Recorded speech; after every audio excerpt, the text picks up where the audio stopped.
Hello students, मैं हूं शोभा ma'am और स्वागत करती हूं आप सभी का आदि कैरियर पॉइंट के ऑनलाइन क्लासेस में। And today in this video we are going to discuss about the provisions borrowed from other constitutions in the constitution of India. यानी हमारे इंडियन कॉन्स्टिट्यूशन में कौन कौन से ऐसे प्रोविजंस है जो हमने दूसरे कंट्रीज के कॉन्स्टिट्यूशन से बोरो किए हैं। आज इसी टॉपिक पर हम डिटेल में डिस्कस करने वाले हैं। The Constitution of India. The Constitution of India is the lengthiest written constitution of the world. Indian constitution जो वर्ल्ड की सबसे लेंथीएस्ट रिटन कॉन्स्टिट्यूशन है and it is also known for its balance institutional design. केवल इसे lengthiest written constitution के रूप में नहीं जाना जाता है स्टूडेंट, इसे एक बैलेंस इंस्टीट्यूशनल डिजाइन के रूप में भी जाना जाता है। और ये बैलेंस किसके बीच में कर रही है? ये बैलेंस कर रही है 3 different organs of the government या फिर 3 different institutions of the government, that is the executive, the legislature and the judiciary. और इसे इनके बीच में बैलेंस बनाने के लिए कॉन्स्टिट्यूएंट असेंबली ने बहुत ही लंबा टाइम स्पेंड किया था, क्योंकि अगर कोई भी एक ऑर्गन अगर किसी से ज्यादा पावरफुल हो जाता तो शायद हम अपने कंट्री के डेमोक्रेटिक नेचर को प्रोटेक्ट नहीं कर पाते। इसलिए ऐसा था कि अगर हमें एक डेमोक्रेटिक कॉन्स्टिट्यूशन बनानी है तो सबसे इंपॉर्टेंट बात है कि ये जो तीनों जो ऑर्गन्स है गवर्नमेंट के, एग्जीक्यूटिव, लेजिस्लेचर, जुडिशियरी, इन तीनों के बीच में सबसे इंपॉर्टेंट है बैलेंस बने रहना और इक्वल बैलेंस बने रहना, राइट बैलेंस बने रहना, ताकि एक दूसरे को वो चेक एंड बैलेंस कर पाए। एंड इसकी वजह से क्या हुआ? This led to the adoption of the parliamentary form and the federal arrangement. और इसी की वजह से हमने कौन सा सिस्टम अपनाया? We adopted the parliamentary form of the government and the federal arrangement with it. And what is this federal arrangement? Federal arrangement means that is the 2 sets of institutional mechanism, one for the central government and second one is forward, that is for the state government. एक central government के लिए और एक state government के लिए, यानी दोनों के बीच में पावर को डिस्ट्रीब्यूट करके रखना। So which would distribute governmental powers, यानी यहाँ पर गवर्नमेंटल पावर्स केवल लेजिस्लेचर और एग्जीक्यूटिव के बीच में डिस्ट्रीब्यूट नहीं हो रहे। Legislature which is actually a law making body जो कि लॉ बनाता है, और एग्जीक्यूटिव क्या करते हैं? एग्जीक्यूटिव लॉ को एग्जीक्यूट करने का काम करता है। एग्जीक्यूटिव क्या करते हैं? लॉ को इंप्लीमेंट करते हैं, लॉ को एग्जीक्यूट करते हैं, यानी जो भी लॉ पार्लियामेंट में बनती है उसे सोसाइटी पे इंप्लीमेंट करने का काम कौन करता है? Which body do that? तो ये बॉडी जो है जो इसे करती है that is known as executive body. तो यहाँ पर हमारे कॉन्स्टिट्यूएंट असेंबली में ये खास तौर पर ध्यान रखा गया कि लेजिस्लेचर और एग्जीक्यूटिव के बीच में जो है इक्वल बैलेंस बना रहे, और इसके साथ साथ ये भी ध्यान रखा गया कि स्टेट और सेंट्रल गवर्नमेंट दोनों के बीच में एक बैलेंस बना रहे और इनके बीच में काम करने में कोई प्रॉब्लम्स ना आए एंड क्लियर इनके जो काम का पार्ट है, what ever the power distributed among them, it must be clearly mention in the constitution. तो ये भी कॉन्स्टिट्यूशन में क्लियरली मेंशन किया गया कि which part look after by the state and which particular subjects will look after by the central government. तो इन सभी के साथ साथ और एक इंपॉर्टेंट बात आ जाती है कि भाई हमारा कॉन्स्टिट्यूशन जो कि इंपॉर्टेंट टॉपिक है कि इसने बहुत सारे प्रोविजंस बोरो किए हैं। तो अब क्वेश्चन उठता है कि जब हमने इतना अच्छा कॉन्स्टिट्यूशन दिया है, बैलेंस इंस्टीट्यूशनल डिजाइन है और लेंथीएस्ट कॉन्स्टिट्यूशन है, रिटन कॉन्स्टिट्यूशन है, प्रॉपर बैलेंस है, तो अब यहाँ पर बात आती है कि हमारे कॉन्स्टिट्यूशन मेकर्स ने क्यों बोरो किया different provisions from the different countries. So while evolving the most balanced governmental arrangement, the makers of our constitution does not hesitate to learn from experiment and experiences of other countries. तो भाई जो experiences हमने other countries से gain किया, हमारे constitution makers ने जो gain किया उसे उन्होंने हमारे constitution में ऐड कर दिया। तो ये प्रॉपर बैलेंस बनाने के लिए कि हमें एक प्रॉपर बैलेंस गवर्नमेंटल अरेंजमेंट तो देना है, तो इसके लिए हमारे कॉन्स्टिट्यूशन मेकर्स ने कभी भी ये हेजिटेट नहीं किया कि वो दूसरे कंट्रीज के एक्सपीरिमेंट से एक्सपीरियंस कर रहे। देखिए दूसरे कंट्रीज में ऑलरेडी एक्सपेरिमेंट हो चुका था, तो वहां वो कितना सक्सेसफुल है या नहीं है ये पता चल चुका था। सो दैट्स वाई हमारे कॉन्स्टिट्यूशन मेकर्स ने देखा कि भाई हमारे देश में ये सूट करता है या नहीं करता है। सो thus the framers of the constitution were not averse to borrowing from other constitutional tradition. इसलिए हमारे constitution makers जो है दूसरे constitution से किसी भी different provisions को borrow करने के लिए उन्होंने कभी hesitate नहीं किया.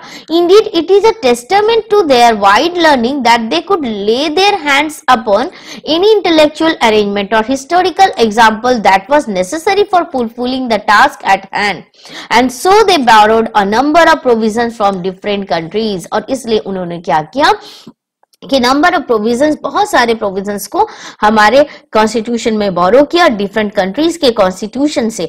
और उनके पीछे what is the most important reason behind that, reason ये था कि वे सारे पॉइंट हमारे कंट्री को सूट करते थे, हमारे कंट्री की जो डाइवर्सिटी है उसे सूट करती थी. तो भाई जब हमारे कंट्री को डाइवर्सिटी को सूट करती है, हमारे देश के लिए वे सुटेबल होंगे, तो उसे हमारे कॉन्स्टिट्यूशन में शामिल करना कोई गलत बात नहीं थी. तो अब नेक्स्ट बात आती है, but borrowing these ideas was not slavish imitation. तो अब ये क्या, इसका मतलब ये कोई स्लेविश इमिटेशन नहीं है कि हम किसी दूसरे देश से अडॉप्ट कर रहे हैं, हमारा अपना कुछ नहीं है. तो जब बात करते हैं हम बोरोइंग की, तो भाई जब वो हमारे कंट्री को सूट करता है तो इसका ये मतलब नहीं है कि ये स्लेविश इमिटेशन है. Far from it, each provision of the constitution had to be defended on the ground. जितने भी प्रोविजंस को दूसरे कंट्रीज के कॉन्स्टिट्यूशन से लिया गया है उन्हें प्रॉपरली जज किया गया. उनके लिए कॉन्स्टिट्यूएंट असेंबली में प्रॉपर से मीटिंग हुई, डिबेट हुआ. कॉन्स्टिट्यूएंट असेंबली ने हर चीज को बारीकी से जो है उसे देखा, बिना बारीकी से जज किए, बिना प्रॉपरली उसे जज किए उसे हमारे कॉन्स्टिट्यूशन का पार्ट नहीं बनाया. ये देखा गया कि क्या वो हमारे इंडियन प्रॉब्लम्स और एस्पिरेशन को सूट करती है कि नहीं, हमारे कहीं हमारे लिए वो प्रॉब्लम्स तो नहीं क्रिएट कर देंगे. तो इस सारे पॉइंट्स को डिस्कशन होने के बाद, डिबेट होने के बाद में ही उसे जो है पास किया गया कॉन्स्टिट्यूएंट असेंबली में, और उसके बाद उसे हमारे कॉन्स्टिट्यूशन में लागू किया गया. And India was extremely lucky to have an assembly that instead of being parochial in its outlook could take the best available everywhere in the country and make it their own. बल्कि ये खुशी की बात है हमारे देश के लिए कि हमारे कंट्री के कॉन्स्टिट्यूशन में डिफरेंट कॉन्स्टिट्यूशंस के जो बेस्ट पार्ट है उन्हें अडॉप्ट किया गया है. और इसके लिए कभी भी हमारे कॉन्स्टिट्यूशन मेकर्स जो है वो नैरो माइंडेड नहीं थे कि हम इसे अडॉप्ट नहीं करेंगे, बल्कि वो हमारे कंट्रीज के लिए सूट हो रहा था, इसलिए उन्होंने अडॉप्ट किया. तो अब देखते हैं कि कौन कौन से कंट्रीज के कॉन्स्टिट्यूशन से प्रोविजंस जो है हमारे देश के कॉन्स्टिट्यूशन में बोरो किया गया है. तो सबसे पहले that is the most important, that is from the United kingdoms Constitution or the British Constitution. Next is United States Constitution. Next one is that is the Canadian Constitution. Other than this, Ireland Constitution, and the next one is that is the France. तो इन 5 countries के constitution से most important part को हमारे constitution में बोरो किया गया है. तो आइए देखते हैं कि कौन कौन से प्रोविजंस जो है बोरो किए गए हैं. सबसे पहले from the British constitution. British constitution से बोरो किया first past the post. And first past the post it is an election system. ये इलेक्शन सिस्टम है और हमारे देश में जो जनरल इलेक्शन होती है वो जनरल इलेक्शन इसी पर्टिकुलर सिस्टम पर ही होती है. जनरल इलेक्शन हमारे देश में जिस पर हम वोट देते that is the first past the post system. इसके अलावा parliamentary form of the government that is also adopted from the British constitution. The idea of the rule of law, everything we will done according to whatever we are going to do that is on the basis of the law. हम जो भी काम करेंगे पहले उसके लिए law बनाएंगे फिर उस काम को करेंगे, और इस आइडिया को लिया गया ब्रिटिश कॉन्स्टिट्यूशन से. इसके अलावा institution of the speaker and her and his role and the law making procedures, all these things were taken from the British constitution. Now question arise why all these points were taken from the British constitution. तो ये बहुत important बात है कि British constitution से लेने की वजह ये थी, we all knows that India was the colony of the Britishers, India Britishers की कॉलोनी थी और जो भी वहां पर ब्रिटिश सिस्टम में जो प्रैक्टिस होती थी, we were familiar about that. हम रूल ऑफ लॉ के बारे में जानते थे, पार्लियामेंट्री फॉर्म ऑफ गवर्नमेंट से हम फैमिलियर थे, first past the post system से फैमिलियर थे। तो इस वजह से इन सारे सिस्टम्स को ऑलरेडी जो है जज किया जा चुका था, इसलिए इन्हें हमारे कॉन्स्टिट्यूशन में शामिल किया गया। नेक्स्ट आता है the constitution of the US. US के कॉन्स्टिट्यूशन से सबसे important charter of fundamental rights.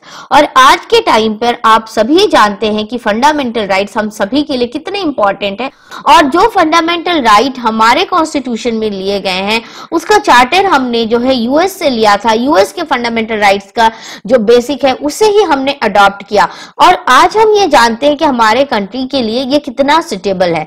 इसके अलावा power of judicial review and independence of the judiciary, this is also very important।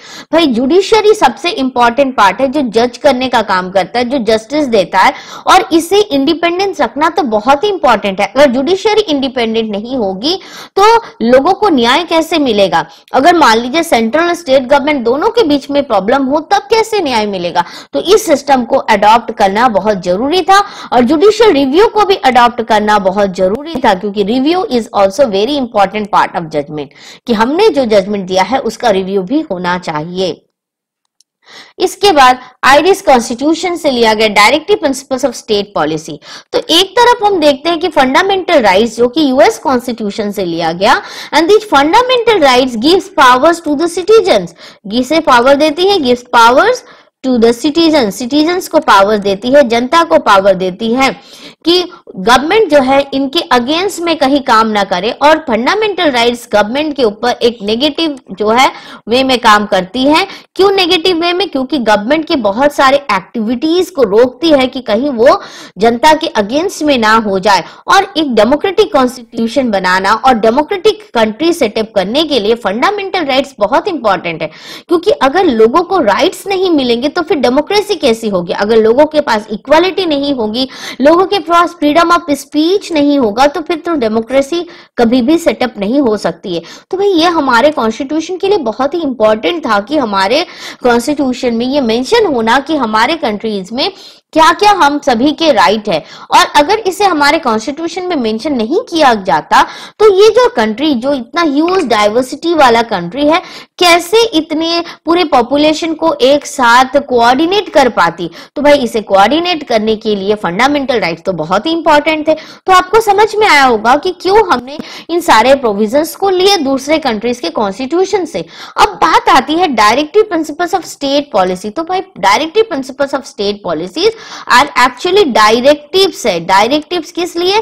ये गवर्नमेंट्स को डायरेक्ट करती है, गवर्नमेंट को ये बताती है कि आपको क्या क्या काम करना चाहिए for good governance in a society. Government को भी तो डायरेक्शन देना जरूरी है। गवर्नमेंट किस बेसिस पे काम करेगी और कौन कौन से सिस्टम हमारे कंट्री के लिए सूट करता है, ये भी बहुत जरूरी था। तो इसे भी हमने अडॉप्ट किया और आयरिश कॉन्स्टिट्यूशन से अडॉप्ट किया। लेकिन इसका ये मतलब नहीं है कि हम किसी के गुलाम हो जाते हैं, स्लेविश इमिटेशन नहीं है, बल्कि ये सारे ऐसे पॉइंट जो कि हमारे डाइवर्सिटी को रिप्रेजेंट करते हैं और हमारी डेमोक्रेसी को मजबूत बनाती है, स्ट्रॉन्ग डेमोक्रेसी बनाती है, एक हेल्दी डेमोक्रेसी बनाने की कोशिश की जा रही है through the borrowing of all these particular points by the constitution makers। हमारे constitution makers ने इन्हें जो adopt किया और उसे हमारे constitution में शामिल किया, और इस वजह से हमारा constitution बहुत मजबूत भी है, बहुत ही healthy है, बहुत ही democratic oriented constitution है। और इसमें केवल particular एक किसी society की नहीं बल्कि हर society top to bottom level हर किसी की needs and aspiration को represent करता है हमारा देश का constitution। Next one, that is what? That is the French constitution. तो फ्रेंच कॉन्स्टिट्यूशन से लिया that is the principle of liberty, equality and fraternity. तो लिबर्टी, इक्वालिटी, फ्रैटर्निटी, भाई लिबर्टी के लिए ही, फ्रीडम के लिए ही तो हमने क्या किया था, नेशनल स्ट्रगल किया था। और इक्वलिटी जो कि हमारे देश के लिए तो सबसे ज्यादा जरूरी थी, क्योंकि before independence the Indian society was divided on the basis of the caste. तो भाई कास्ट बेस्ड डिस्क्रिमिनेशन को लेकर हम एक डेवलपिंग से कंट्री से लेकर हम एक डेवलप कंट्री नहीं बन सकते हैं। अगर देश को आगे बढ़ाना है तो लिबर्टी होनी चाहिए, इक्वलिटी होनी चाहिए, फ्रेटर्निटी होनी चाहिए। और ये स्लोगन आप सभी जानते हैं कि फ्रेंच रेवोल्यूशन से ही आता है। और इस फ्रेंच रेवोल्यूशन की आग जो है पूरे यूरोप में लगती है। हर जगह डेमोक्रेसी के लिए डिमांड शुरू होती है, लिबर्टी के लिए डिमांड शुरू होती है, जनता के द्वारा किए जाने वाले शासन की डिमांड शुरू होती है। तो ये हमारे देश के लिए भी बहुत ही इंपॉर्टेंट था। And the next one, that is the Canadian Constitution. And from this Canadian Constitution, what we adopted a quasi-federal form of government, and where a federal system with a strong central government. In India, this is a very good particular point where the central government is more strong than the state government. We know that the power is distributed between the central government and the state government. But what is the most important feature is that is the central government is more powerful than the state government. And about this particular topic we are going to discuss in the particular federalism topic, and there it will be very much clear to you all that why do we need a strong central government, क्यों एक central government तो strong होनी चाहिए, और quasi federal form of government का हमारे देश में कितना इंपॉर्टेंस है।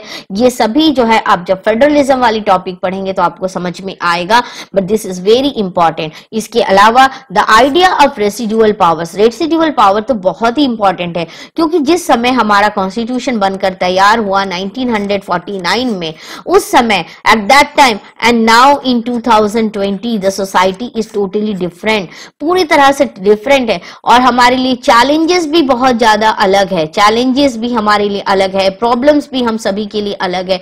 तो भाई ये रेसिडुअल पावर्स ये बताता है कि भविष्य में आने वाले इन फ्यूचर अगर कुछ प्रॉब्लम आता है तो who will be take decision for that, तो उसके लिए कौन डिसीजन लेगा, तो उसके लिए डिसीजन लेगा central government. Central government will take decision for that, and central government is more powerful. Why? क्योंकि सेंट्रल गवर्नमेंट अगर डिसीजन लेगी तो सेंट्रल गवर्नमेंट होल कंट्री के लिए डिसीजन लेगी, ना कि केवल अपने पर्टिकुलर स्टेट के लिए डिसीजन लेगी। और इसलिए ये देखा जाता है कि सेंट्रल गवर्नमेंट जो है वो स्टेट गवर्नमेंट से ज्यादा पावरफुल इसलिए है क्योंकि central government for the entire country, पूरे कंट्री के लिए है, और पूरे कंट्रीज की जो भी प्रॉब्लम्स है, चैलेंजेस है, उसे कौन देखेगा, उसका काम, उसे देखने का काम तो सेंट्रल गवर्नमेंट के पास जाता है। इसके अलावा जो डिफरेंट प्रोविंसेस है उन्हें स्टेट्स में डिवाइड किया गया, और इस स्टेट को भी ऑटोनॉमस बॉडी बनाई गई जो अपने डिसीजन से ले सकती है। लेकिन जब बात पूरे कंट्री की आती है तो भाई ऑब्वियसली सेंट्रल गवर्नमेंट ही डिसीजन लेगा, और आने वाले चैलेंजेस पर कौन सबसे ज्यादा रिस्पॉन्स सही तरीके से कर सकता है तो वो भी है सेंट्रल गवर्नमेंट। तो इसलिए ये रेसिड्यूरी पावर या रेसिडुअल पावर ये बहुत ही इंपॉर्टेंट था हमारे कॉन्स्टिट्यूशन के लिए, क्योंकि 1949 से लेकर आज तक सोसाइटी में बहुत सारे चेंजेस हो चुके हैं, सिस्टम में चेंजेस हो चुके हैं, टेक्नोलॉजी में चेंजेस हो चुके हैं, और इन सभी में जो प्रॉब्लम्स जो आज आ रहे हैं उन्हें कौन जो है गाइडलाइन करेगा, उन्हें कौन समझेगा, तो उन सभी के लिए सेंट्रल गवर्नमेंट को ये पावर दिया गया। तो ये थे about the provisions borrowed from the different countries, और आपको समझ में आ गया होगा कि ये सारे पॉइंट्स जो है क्यों हमारे कंट्रीज के लिए बहुत ही, हमारे कंट्री के लिए बहुत ही इंपॉर्टेंट थे। तो thanks for watching this video, and student don't forget to like, share and subscribe this channel. Thanks once again.